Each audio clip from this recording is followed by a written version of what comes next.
you would need some reference point, because this is the thing we talk about the hermetic principles. For anything to make sense, you need an opposing reference. Yeah.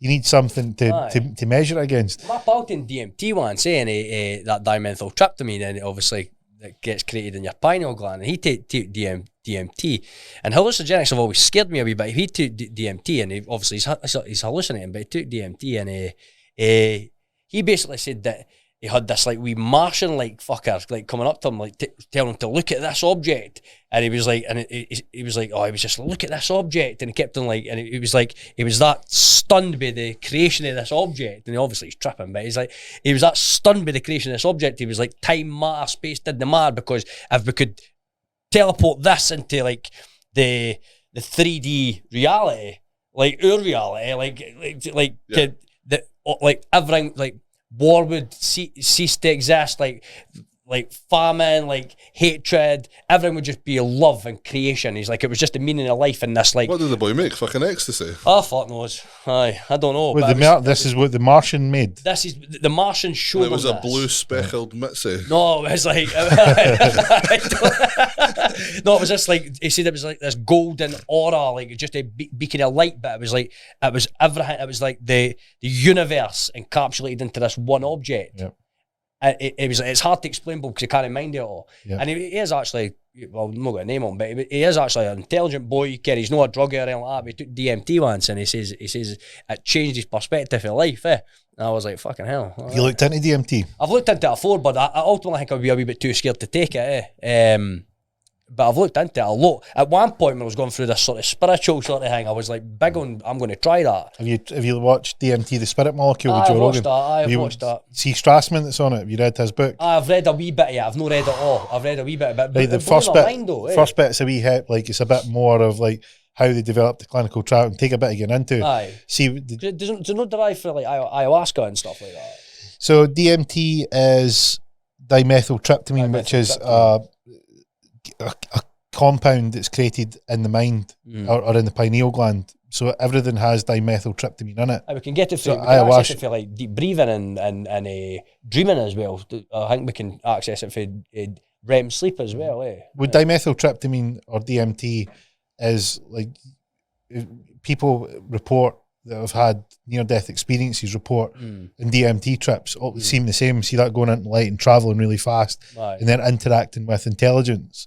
Like the DMT trip and near-death experiences seem to be, that is the spiritual gateway to wherever our soul comes from. We're in a meat suit and our souls come in and our souls go back. And it's like, you talk about life after death. Well, there is nobody that's done DMT or a big psychedelic trip that's went, oh, there's nothing after. Like, it's out the equation. Do you think that's because it's opening up a part of your brain and consciousness that you can't access just in general, or do you think? If you look at, there's, I explain it a bit like a bike wheel. So we live in the outer rim, and at the hub is where, like, you find how this thing goes together, like consciousness. What happens, the souls, and the spokes of that wheel are different routes. So, like DMT, psychedelics, breath work, yogic practices are all paths into that. But you spend all your time in the rim, you're never going to get to the hub. But if you go, well, maybe you're a bit chicken-hearted about a big psychedelic trip, which is fair enough.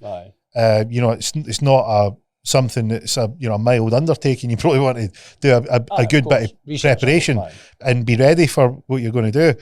But if you look at sort of the old yogic sort of text, all the Tibetan scripture, all the Chinese history, you look at all this stuff, they're all talking about the same thing. And you go, well, they can't all be wrong. And it's all those different spokes are saying it all leads to the same hub. And you get these people that do DMT, and the 67 participants in Strassman's study, where Strassman's study was like, we need to stop, was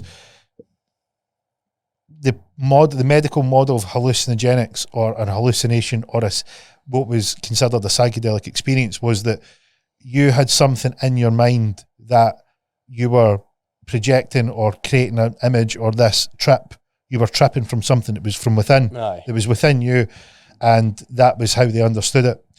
When these participants were doing this study, they didn't know each other, and when they were taking the study, they were going into the DMT realm, and they were interacting with this intelligence, like the Martian, and they were coming back with information. So they were taking notes on what the experience was.